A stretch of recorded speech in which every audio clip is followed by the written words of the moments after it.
Tuần lễ vàng đã đến rồi đây các bạn 2K7 ơi. Nhập học hôm nay, nhận quà liền tay.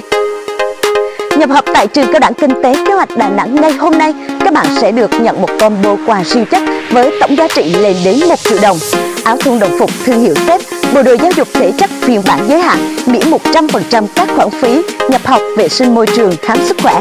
Lưu ý, ưu đãi chỉ áp dụng trong tuần lễ vàng đến hết ngày 17 tháng 8 năm 2025 các bạn nhé.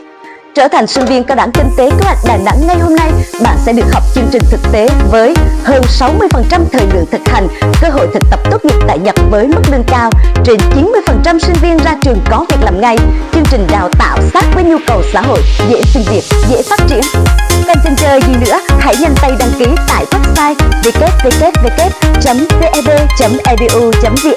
mã trường CKK, số hotline hiện trên màn hình để được tư vấn miễn phí nha.